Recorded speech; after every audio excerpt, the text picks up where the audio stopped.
तो last class में हम लोग क्या देख रहे थे, प्योर रोलिंग के कुछ क्वेश्चन देखे थे एंगुलर मोमेंटम कंजर्वेशन के ऊपर, है ना। एक आध क्वेश्चन और ट्राई कर लेते हैं। तो मान लो कि हमारे पास एक हॉलो सिलेंडर है,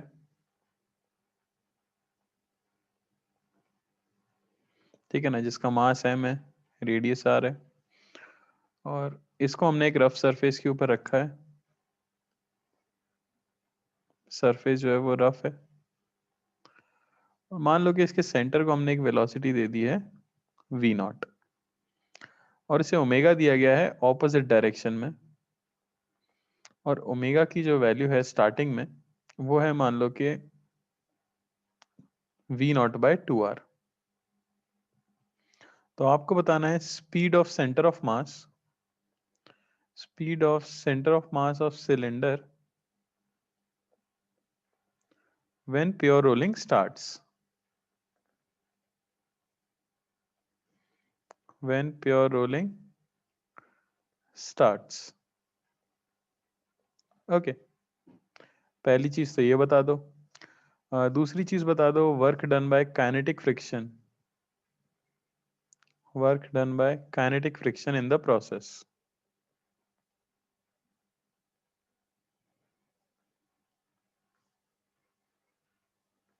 इस प्रोसेस में काइनेटिक फ्रिक्शन कितना वर्क करेगा,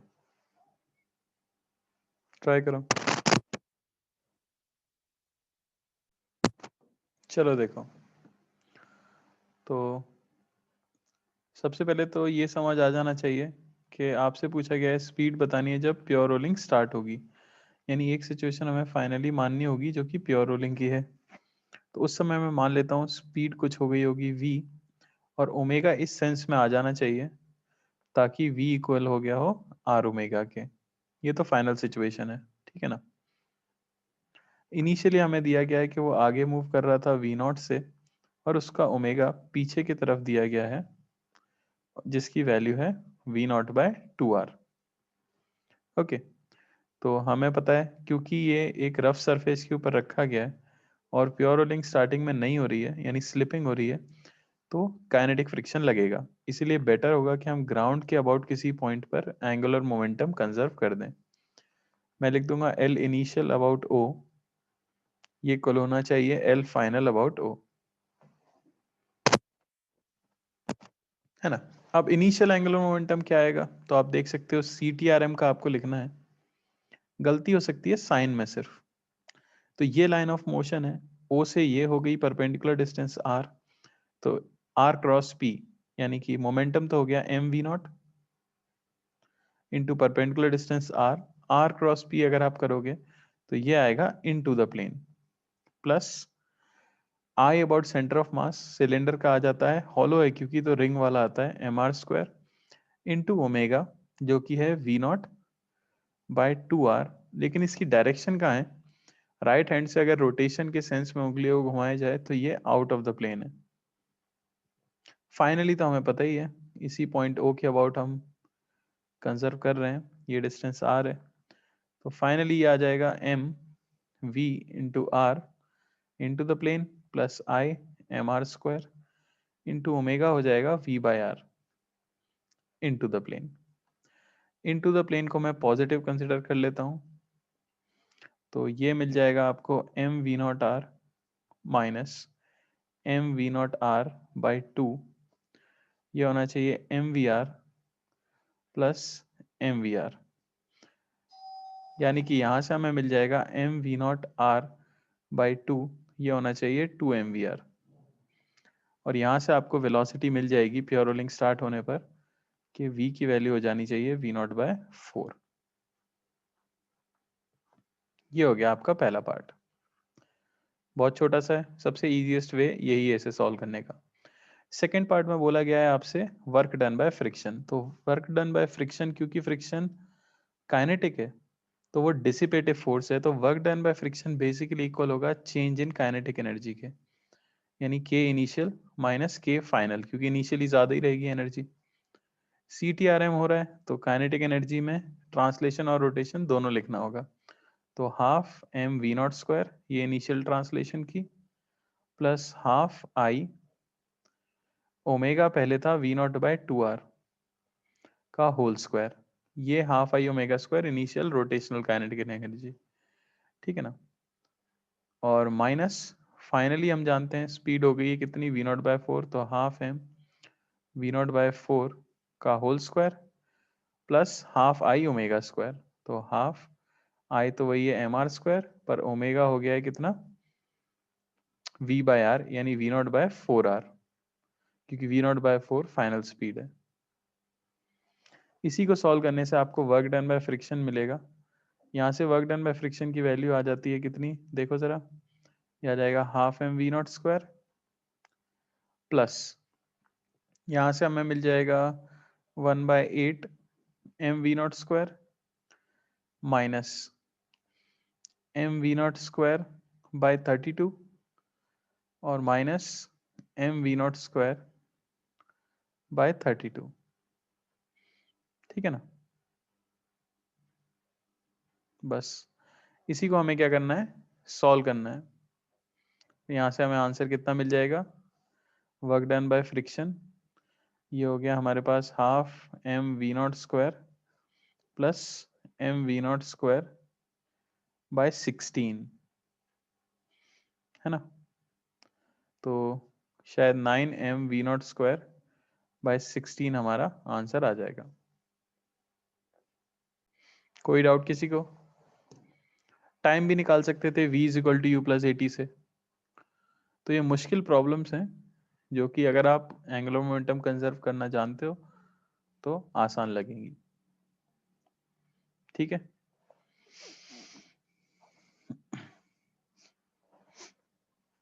तो यहीं पे एक टर्म आ जाती है इन्हीं क्वेश्चंस में जिसे हम कह देते हैं angular impulse. Angular impulse.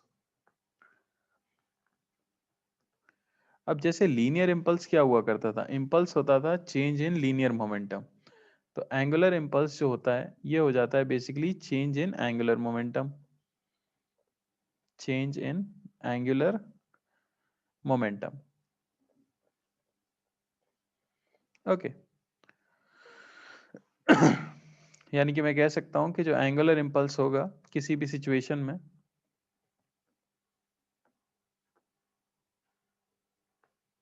Impulse, उसे हम सिंपली क्या कह सकते हैं, डेल्टा एल वेक्टर, यानी कि L final minus L initial, ठीक है। इस चीज को याद रखना है।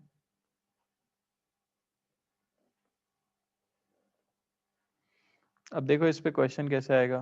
मान लो कि हमें ये दिया गया है कि एक ऑब्जेक्ट है इस तरह से, ठीक है ना, और ये रफ सरफेस के ऊपर रखी गई है, ये इसका सेंटर है। मैं बोल देता हूं कि ये डिस्क है, मास m, रेडियस r। अब कोई बोलता है आपसे कि हमने एक एंगुलर इम्पल्स दिया है इसे एकदम सेंटर पर, ठीक है ना, जे से बोल देते हैं हम। तो एंगुलर इम्पल्स जो यहाँ पे दिया गया है, या फिर ये मैं कह देता हूँ कि इम्पल्स दिया गया है यहाँ से, कितना दिया गया है, एम वी नॉट, इम्पल्स दे रहा हूँ मैं एम वी नॉट, ठीक है ना, एकदम सेंटर पर। तो पूछा जाता है if the disc starts pure rolling as soon as it is hit, as soon as it is hit, तो find the linear speed of center of mass। तो अब आपके दिमाग में ये आ सकता है कि भाई क्यों ना हम ये लगा दें कि impulse is equal to change in linear momentum और हमें सीधे लीनियर स्पीड मिल जाएगी। क्या मैं ये कर सकता हूँ? क्या मैं एम वी नॉट को चेंज इन मोमेंटम यानी एम वी के इक्वल करके और फाइनल स्पीड वी नॉट कह सकता हूँ? नहीं। सरफेस अगर स्मूथ होती, सरफेस अगर स्मूथ होती तो बिल्कुल सही बात थी, आपने एम वी नॉट मोमेंटम उसे ट्रांसफर किया है तो उसकी स्पीड वी नॉट हो जाती। पर सरफेस रफ होने की वजह से अचानक यहाँ पे क्या होगा, रोलिंग फ्रिक्शन एक्ट करना स्टार्ट करेगा, और रोलिंग फ्रिक्शन जब एक्ट करेगा तो वो भी इंपल्सिव होगा। अब उसकी वैल्यू कितनी होगी ये हमें नहीं पता है, ठीक है ना। तो बेटर होगा कि हम क्या यूज करें, एंगुलर इम्पल्स यूज करें, ठीक है। अब एंगुलर इम्पल्स हम कैलकुलेट कैसे करेंगे, तो आपको पता है जैसे किसी भी चीज का हमने कैलकुलेट किया है, जैसे कि मोमेंट ऑफ इनर्शिया हमने निकाला था, ठीक है, मोमेंट ऑफ फोर्स निकाला था, वैसे ही एंगुलर इम्पल्स को मैं कह सकता हूं it is the moment of impulse, moment of impulse. बात समझ आई। मोमेंट ऑफ इम्पल्स होने का मतलब ये हुआ कि ये अगर आपका एक्सिस ऑफ रोटेशन है, इसे आप एक्सिस ऑफ रोटेशन मान रहे हो, और यहां किसी पॉइंट पर इम्पल्स दिया जाता है जे, और ये है भाई आपका पोजीशन वेक्टर उस पॉइंट का। तो एंगुलर इम्पल्स आप जो निकालते हो,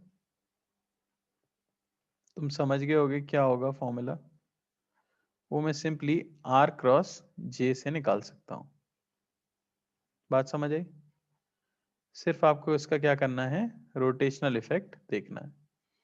तो अब क्योंकि यहाँ पे हमें पता है हमारी प्रॉब्लम के अंदर सरफेस रफ है, तो जो फ्रिक्शन एक्ट कर रहा है वो भी कैसा है, इम्पल्सिव है। बस उसकी वैल्यू हमें नहीं पता, तो मैं क्या करूंगा, यहाँ कोई पॉइंट ले लूंगा ओ, और उसके अबाउट एंगुलर इम्पल्स कैलकुलेट कर लूंगा। तो ये हो गई परपेंडिकुलर डिस्टेंस आर। तो एंगुलर इम्पल्स अबाउट ओ कितना हो जाएगा, एंगुलर इम्पल्स अबाउट ओ, इसको मैं कह सकता हूं आर क्रॉस जे के फॉर्मूले से ये हो जाना चाहिए एम वी नॉट आर। अच्छा, अब एंगुलर इम्पल्स ही इक्वल होता है चेंज इन एंगुलर मोमेंटम के, यानी कि एम वी नॉट आर ये इक्वल होना चाहिए चेंज इन एंगुलर मोमेंटम, यानी L final minus L initial. और इनिशियली तो ऑब्जेक्ट किस पे था, रेस्ट पर था, तो एल इनिशियल तो क्या है, जीरो है, इम्पल्स देने से जस्ट पहले। फाइनली मैं मान लेता हूं कि इम्पल्स जैसे ही आपने इम्पार्ट किया, ऑब्जेक्ट जो है मूव करना स्टार्ट करिए, और उसके पास स्पीड आ गई है v, और ऑब्वियसली वो प्योर रोलिंग कर रहा है तो ओमेगा भी आया होगा, क्वेश्चन में गिवन है कि वो प्योर रोलिंग कर रहा है, तो ओमेगा की वैल्यू जो आई होगी वो आई होगी v बाय आर, है कि नहीं। अब बस हम फाइनल एंगुलर मोमेंटम इसी पॉइंट के अबाउट लिख देंगे।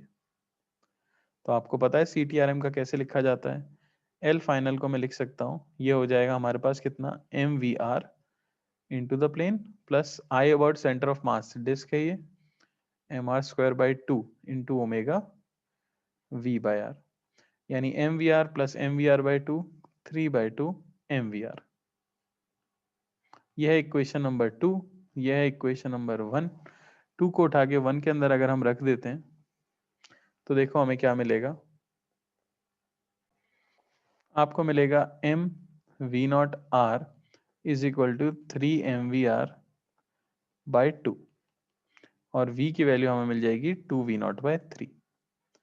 यानी प्योर रोलिंग होने की वजह से और सरफेस रफ होने की वजह से जो हमारी डिस्क थी वो जैसे ही मोशन स्टार्ट करेगी उसकी स्पीड कितनी होगी, 2v0/3 होगी।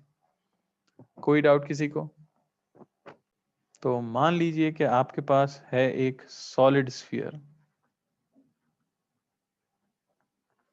जिसका मास m है, जिसकी रेडियस r है, ये शांति से रेस्ट पे रखा हुआ था एक रफ हॉरिजॉन्टल सरफेस के ऊपर। अचानक से हमने क्या किया, इसे इम्पल्स दिया है, ठीक है ना। और इम्पल्स जो आपने दिया है उसकी वैल्यू है 4mv0, और इम्पल्स जो दिया गया है वो सेंटर ऑफ मास से r/2 हाइट पर दिया गया है, ठीक है। ये कांटेक्ट में है, मेरी ड्राइंग को थोड़ा सुधारने की आवश्यकता है,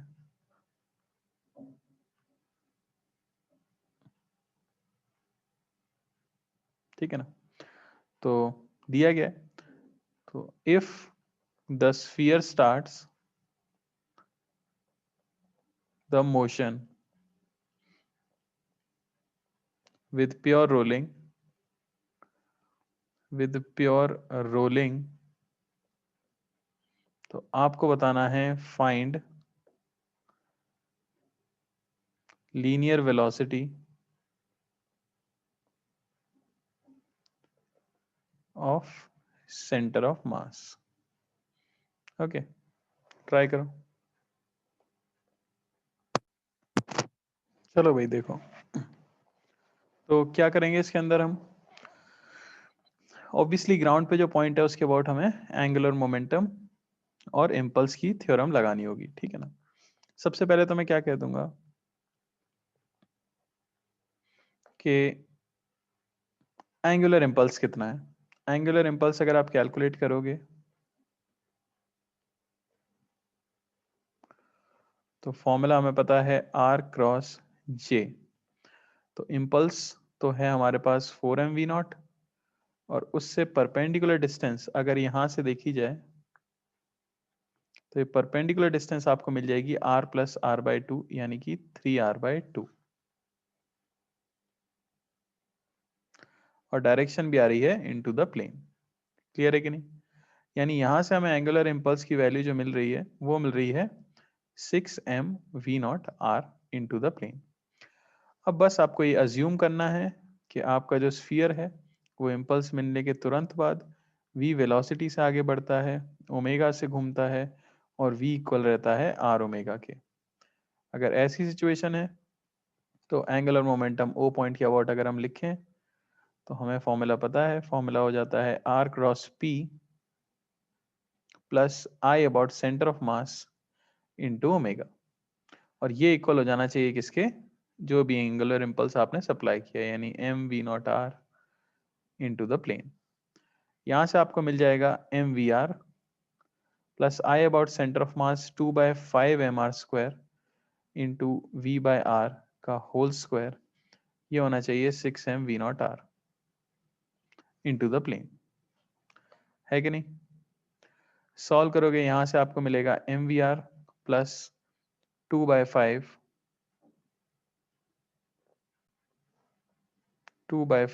mvr, ये मिल जाएगा 6mv0r, यानी कि 7/5 mvr, ये होना चाहिए 6mv0r, और यहाँ से हमें v की वैल्यू जो मिल जाएगी वो मिल जाएगी 30/7 v0।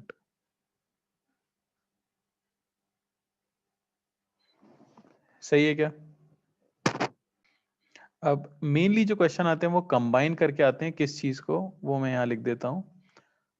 तो हेडिंग हम लिख लेते हैं problems on work power energy या work energy theorem, work energy theorem and angular momentum conservation. ये दोनों चीजें मिलके आती हैं, ठीक है ना।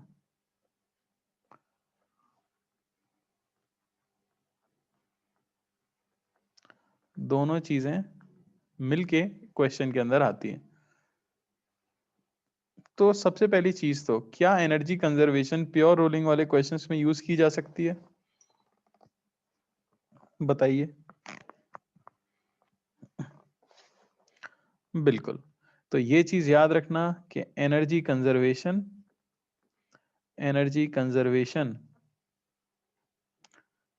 कैन बी यूज्ड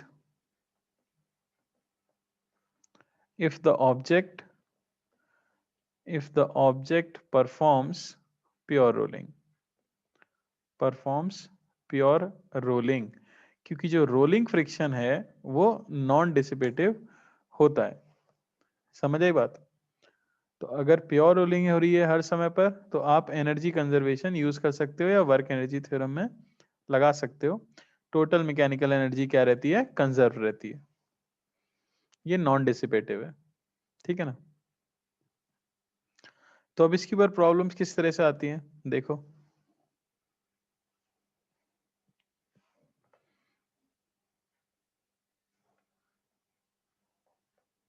होगा, तो मान लो कि एक क्वेश्चन आपको दिया जाता है कि एक सरफेस है इस तरह से, और फिर एक कर्व्ड सरफेस इस तरह से है कुछ हाइट में, ठीक है। यहाँ पे हमारे पास एक रिंग है m, r, और ये वी नॉट स्पीड से आगे जा रही है, ठीक है। तो ring always performs pure rolling, ये बोला गया है always performs pure rolling, then maximum height of ring on the incline कितना होगा, ये पूछा जाए आपसे अगर,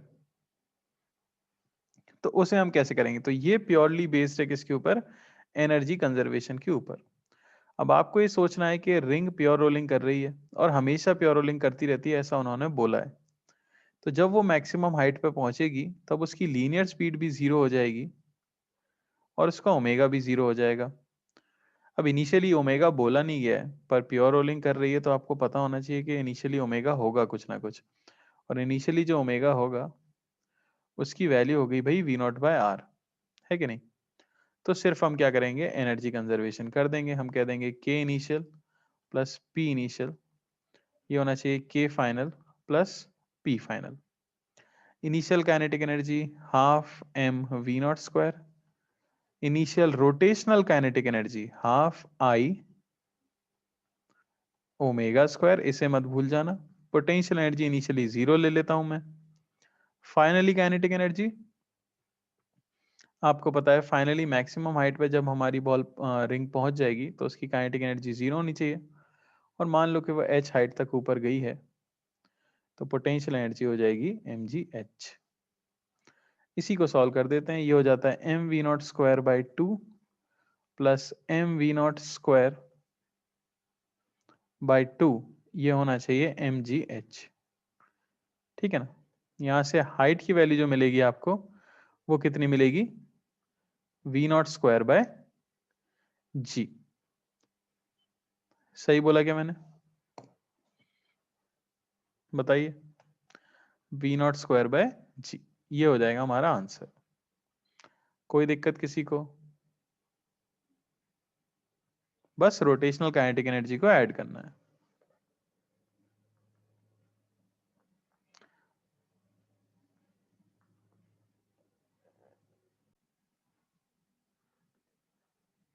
ठीक है, तो इस बार मान लो कि आपके पास हॉलो स्फीयर है जिसका मास m है, रेडियस r है, ठीक है, और वो वी नॉट स्पीड से प्योर रोलिंग कर रहा है। आगे एक इंक्लाइंड प्लेन है किसी एंगल थीटा पे, इंक्लाइंड प्लेन को नाम दे देता हूं मैं A B.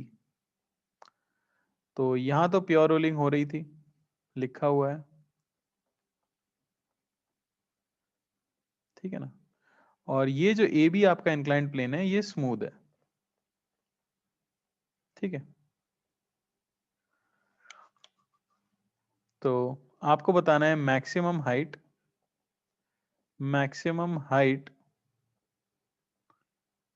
Of centre of mass of sphere above ground, above ground, ठीक है ना। assume initial height to be negligible, assume initial height to be negligible, okay, try करो। ठीक है, तो इसमें और पिछले क्वेश्चन में जो डिफरेंस है वो ये है कि यहाँ इंक्लाइंड प्लेन मैंने कैसा लिया है, स्मूथ। अब बात यह है कि यहाँ तो प्योर रोलिंग चलती रहेगी, लेकिन जैसे ही आपका स्फीयर ऊपर चढ़ना स्टार्ट होगा इसकी स्पीड घटना शुरू होगी क्योंकि ग्रेविटी एक्ट कर रही है, लेकिन कोई टॉर्क नहीं होगा क्योंकि रोलिंग फ्रिक्शन नहीं लग सकता। तो ओमेगा कभी चेंज नहीं होगा बॉल का। जब आपकी बॉल हाईएस्ट पॉइंट पर भी पहुंचेगी और वहां पहुंचकर उसकी स्पीड जीरो भी हो जाएगी, मान लो एच हाइट पे पहुंच के इसकी स्पीड जीरो भी हो जाए, पर तब भी उसके पास ओमेगा तो रहेगा ही, क्योंकि ये स्मूथ सरफेस है और स्मूथ सरफेस ओमेगा को चेंज नहीं कर सकता, फ्रिक्शन ही नहीं है तो टॉर्क ही नहीं है। तो basically omega of sphere remains unchanged, remains unchanged. Sphere का ओमेगा अनचेंज रहता है और हाईएस्ट पॉइंट पे भी उतना ही ओमेगा रहेगा। तो अगर आप initial kinetic energy plus potential energy को final kinetic energy plus potential energy के इक्वल करो तो आप लिखोगे half m v not square linear kinetic energy plus half I into omega square, ये initial rotational kinetic energy, potential energy zero. Finally translational kinetic energy zero है पर rotational kinetic energy exactly same रहेगी क्योंकि उसे बदलने के लिए plane के ऊपर फ्रिक्शन होना जरूरी था, plus potential energy m g h. समझ आई बात? यहां से हमें एच की जो वैल्यू मिल जाएगी वो मिल जाएगी v not square by two g, और ये हमारा आंसर है। तो याद रखना, वैसे थीटा वीटा का तो कोई रोल कभी आता ही नहीं है। एक चीज बस याद रखना कि सरफेस अगर आपका स्मूथ है तो वो ओमेगा को कभी भी चेंज नहीं कर पाएगा। क्लियर है क्या? अरे बोलो भाई, क्लियर है?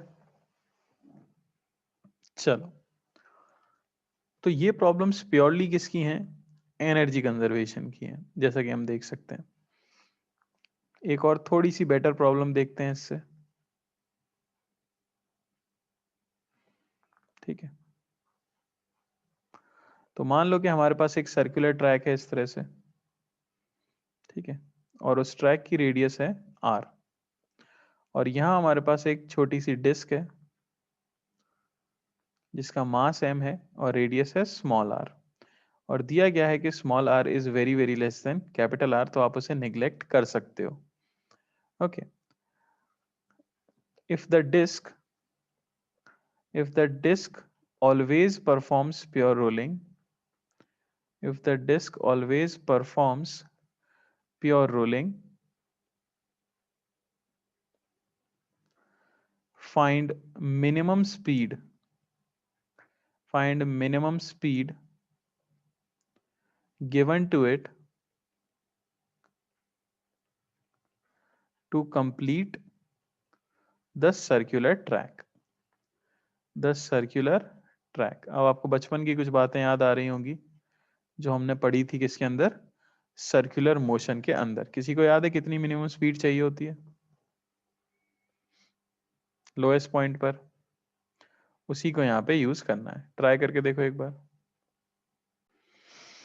तो एक चीज जो रिजल्ट के पॉइंट से हमें याद रहनी चाहिए वो ये है कि लोएस्ट पॉइंट पर मिनिमम स्पीड जो चाहिए होती है वो चाहिए होती है हमें कितनी? अंडर रूट 5 GR, है कि नहीं? आपको लोएस्ट पॉइंट पे स्पीड चाहिए कितनी? Under root 5 GR। क्लियर है? तो लोएस्ट पॉइंट पे अगर अंडर रूट 5 GR हम रख लेते हैं तो बस देख लो आपके पास टोटल एनर्जी नीचे कितनी देनी होगी, आपको स्पीड कितनी देनी होगी। बात यह है कि टॉप मोस्ट पॉइंट को अगर आप देखो, क्रिटिकल पॉइंट जो होता है सबसे ऊपर वाला, तो वहां पे नीचे ना गिरने के लिए मिनिमम स्पीड जो आपको चाहिए वो चाहिए होती है कितनी? Under root GR। लेकिन अब उस समय पे प्योर रोलिंग भी हो रही होगी, एक ओमेगा भी होगा, और ओमेगा होगा under root GR by R। बात समझ आई? GR by R omega highest point पर होना चाहिए। चलो, तो हाईएस्ट पॉइंट पर टोटल एनर्जी जो चाहिए होगी वो कितनी होगी? काइनेटिक एनर्जी टोटल तो हो जाएगी हाफ m वी नॉट का स्क्वायर प्लस हाफ आई, हमारे पास डिस्क है, इंटू ओमेगा का स्क्वायर, और प्लस एम जी एच। तो एम जी हाइट कितनी हो गई? 2r, मैं इसकी रेडियस को नेग्लिजिबल मान रहा हूं, तो हाइट हमारे पास कितनी हो गई? 2r। अरे क्लियर है कि नहीं?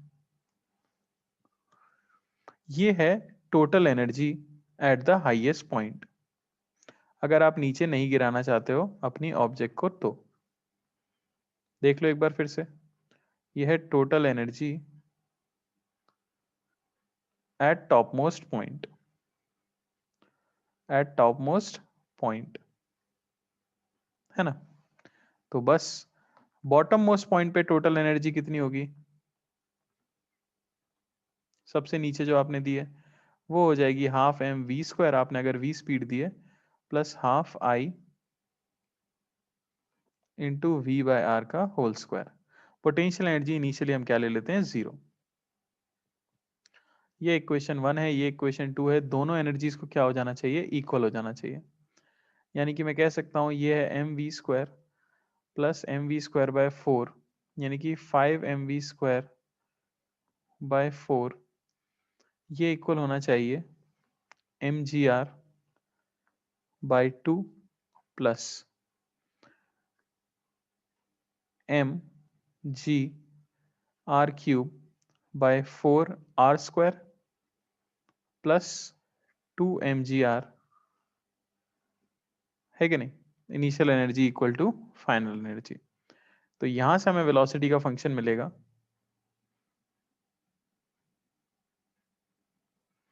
ठीक है ना, ये 3/4 होगा, हाँ सॉरी। यहां से आपको वेलोसिटी का फंक्शन जो मिल जाएगा वो मिल जाएगा अंडर रूट ऑफ 4/3 इंटू ये पूरी चीज m g r by 2 plus 2 m g r, sorry m तो कट गया है, 2 जी आर, और प्लस एक ये टर्म भी आएगी m g r cube by 4 r square. क्या ऐसे निग्लेक्ट कर सकता हूं मैं टर्म को, अरे बोलो, क्या इस टर्म को मैं निग्लेक्ट कर सकता हूं। इस टर्म को आप निग्लेक्ट नहीं कर सकते क्योंकि ये डिनोमिनेटर में है ना, एडिशन में जो टर्म होगी उसे आप निग्लेक्ट कर सकते हो। अरे समझ आया कि नहीं, अरे बोलो। ये आता है अगर हमारी रोटेशन नहीं हो रहा हो, ठीक है ना। मैं बस बता रहा था कि हमने पिछले क्वेश्चंस अगर कर रहे होते तो हम ये यूज करते, यहाँ पे तो हमें निकालनी पड़ेगी ना, ठीक है। मैं लिखने में गलती कर दी मैंने। चलो एक और सवाल ट्राई करते हैं जो कि अच्छा है, और इसके अंदर अब आपको एंगुलर मोमेंटम भी कंजर्व करना पड़ेगा। दिमाग घूम गया, ओके। तो ये फेमस क्वेश्चन है काफी, हो सकता है आपने किया हो, पर ट्राई कर लो फिर भी, ठीक है ना। तो ये हमारे पास एक कारपेट रोल है, ठीक है ना। कारपेट रोल है जिसका मास m दिया गया है और रेडियस r दी गई है, ठीक है। With a gentle push, with a gentle push, the carpet starts to roll and no slipping takes place. No slipping takes place. तो कारपेट देखा है आपने, कभी शादी या कोई प्रोग्राम होता है तो उसमें रेड कलर का बड़ा सा कारपेट रोल करके रखा जाता है ना। फिर रेड कारपेट जैसे कि नहीं होता, कोई आ रहा है शाही आदमी, तो उस कारपेट को खोल देते हैं, बिछा देते हैं, एक लात मारो वो लुढ़कता चला जाता है, खुलता चला जाता है। कार्टून वगैरह में कहीं तो देखा होगा, हाँ है ना, कुछ तो बोलो भाई, धरती पे ही जियो ना तुम सब लोग, ठीक है ना। तो ऐसे ऐसे कुछ होते हैं, लपेटा रखा होता है वो, तो अचानक से आपने छोटा सा धक्का मार दिया उसको, बहुत हल्का सा, नेग्लिजिबल, और वो खुलना शुरू हो गया है। तो खुलता जाएगा तो धीरे धीरे रेडियस कम होती जाएगी कि नहीं होती जाएगी, अरे बोलिए। तो आपको बताना है, और कहीं स्लिपिंग नहीं हो रही है, ये बोला जा रहा है कि स्लिप नहीं करता हो, तो आपको बताना है कि find the speed, find the speed of carpet या centre of mass of carpet when its radius, when its radius reduces to r/2। खुल खुल के जब बेचारा r/2 रेडियस का रह जाएगा, उस समय वो आगे बढ़ रहा होगा तो कितनी स्पीड से बढ़ रहा होगा। अब आपको यही समझना है एक तो, कि देखो एनर्जी कहीं वेस्ट नहीं हो रही, तो एनर्जी कंजर्वेशन काम करना चाहिए, और दूसरी चीज एंगुलर मोमेंटम भी क्या रहना चाहिए, कंजर्व रहना चाहिए, है कि नहीं। या एंगुलर मोमेंटम की तो जरूरत नहीं पड़ेगी इसमें, खैर ये तो सिर्फ एनर्जी कंजर्वेशन से ही हो जाएगा आपका। ट्राई करो एक बार।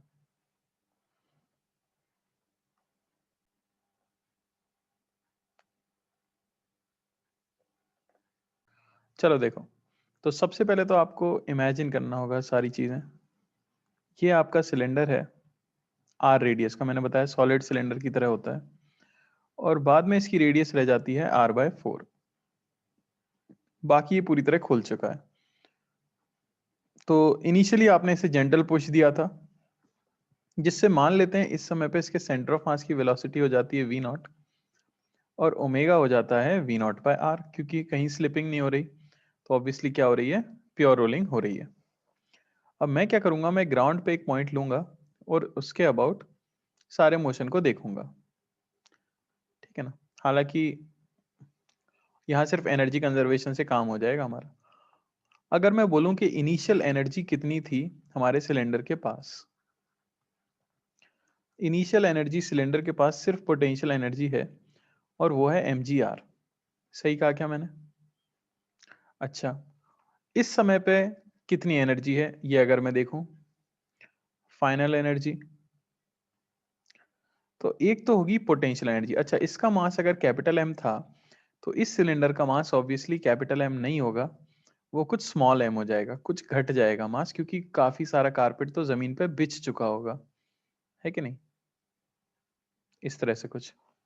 तो मैं कह देता हूं mg r/4, यह है potential energy, plus kinetic energy half m v0 square plus half I, यानी मोमेंट ऑफ इनर्शिया लिखना होगा हमें, about centre of mass into omega square.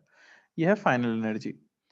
तो पहली चीज तो आपको मास ही निकालना है। तो पहले का कैपिटल मास m जो था पूरा मास, वो होगा डेंसिटी इंटू वॉल्यूम। तो रो बोल दूं अगर डेंसिटी थी सिलेंडर की, तो volume of cylinder πr², L में लेंथ मान लेता हूं, जो कि इंटू द स्क्रीन है। तो अब जो मास बचा होगा वो होगा डेंसिटी इंटू पाई, अब रेडियस बची है r/4, और लेंथ तो सेम ही रहती है, वो तो इंटू द स्क्रीन है कि नहीं। रेशियो अगर आप लेते हो m/m का, तो यहाँ से रो πr² एल जो है वो कट जाएगा, और ये आ जाएगा 16:1, यानी स्मॉल m की वैल्यू हो जाएगी कैपिटल M/16। तो जब रेडियस 1/4 बचेगी, तब पहली गलती जो बच्चे करते हैं वो ले लेते हैं मास भी 1/4 बचेगा, पर नहीं, आपको डेंसिटी के पॉइंट ऑफ व्यू से देखना पड़ेगा, और मास बचेगा 1/16। समझ आई बात? बस अब एनर्जी को इक्वेट कर दो, इक्वेट एनर्जी, कंजर्व एनर्जी। अगर मैं एनर्जी को पूरी तरह से कंजर्व करूं, तो mg/r, ये इनिशियल एनर्जी, ये होनी चाहिए स्मॉल m, यानी कि m/16, g/r/4, ये final potential energy, plus half m, यानी m/16, v0 square plus half I, solid cylinder का moment of inertia mr²/2। m खुद है m/16, ठीक है ना। r² रेडियस है r/4 बाय 2, ये हुआ मोमेंट ऑफ इनर्शिया, इनटू,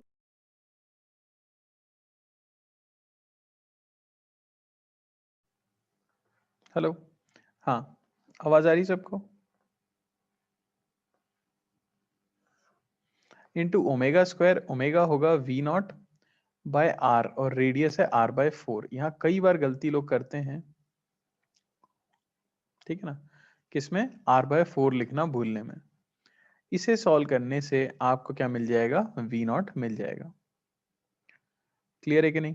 तो मेन चीज क्या थी, आपको पहले तो मास सही से कैलकुलेट करना था सिलेंडर का, जो भी आपका कारपेट है। दूसरी चीज, फिर प्योर रोलिंग है तो एनर्जी कंजर्वेशन हम अप्लाई कर सकते हैं। फाइनली उसकी ट्रांसलेशनल काइनेटिक एनर्जी भी लिखनी थी, और रोटेशनल काइनेटिक एनर्जी भी लिखनी थी। क्लियर है? चलो एक क्वेश्चन और कर लेते हैं। ये क्वेश्चन एंगुलर मोमेंटम कंजर्वेशन पे बेस्ड है, तो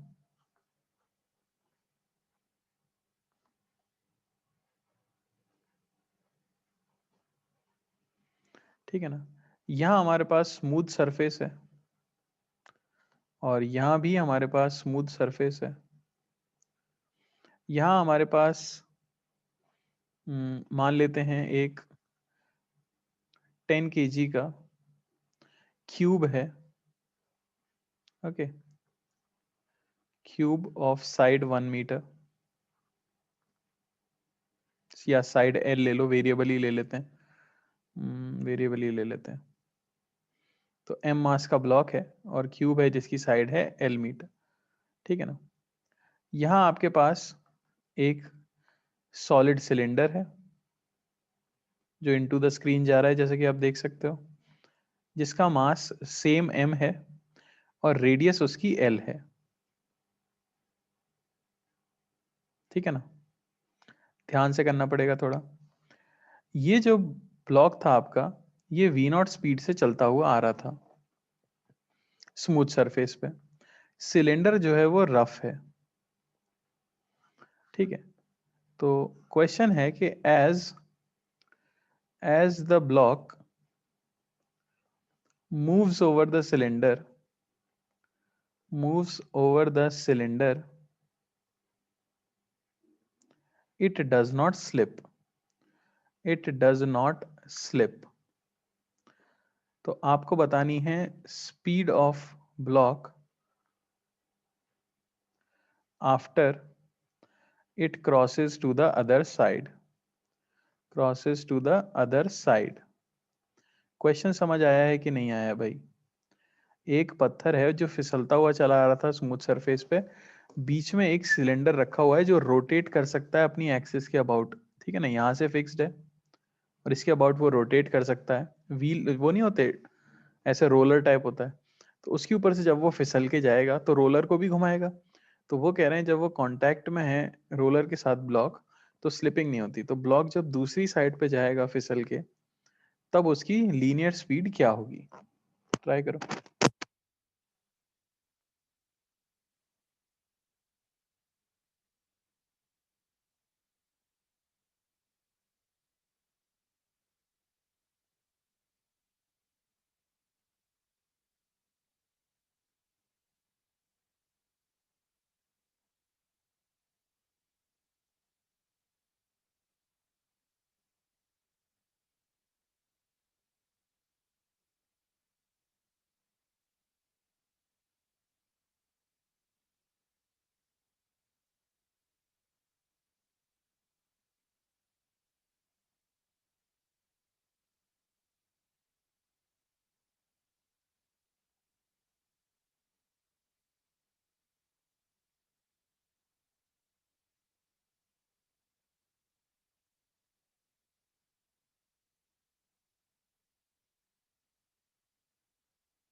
ओके देखो, तो हम मान लेंगे कि फाइनली ब्लॉक इस तरफ आया है और वो v स्पीड से चलने लग जाता है।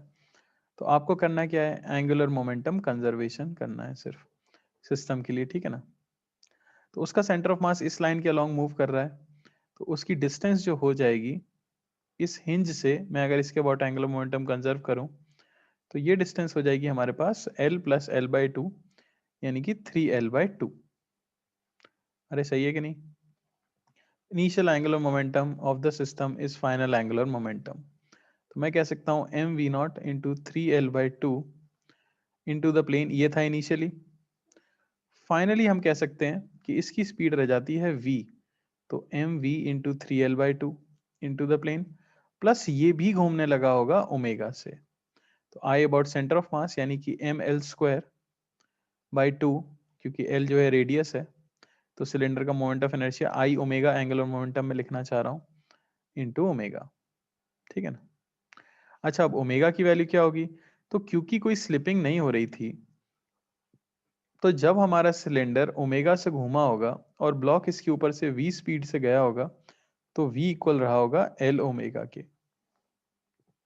तो इसी को मैं लिख सकता हूँ 3mvl/2 plus ml²/2 into v/l, ठीक है ना। तो ये भी मिल गया आपको कितना, mvl/2, यानी कि 2mvl हमें यहाँ से मिल जाएगा। तो यहाँ से मिल जाएगा आपको 3mv0l/2, ये इक्वल होना चाहिए किसके, 2mvl। ml ml कट जाएगा और v की वैल्यू क्या आ जाएगी, 3v0/4। अरे समझ आया क्या।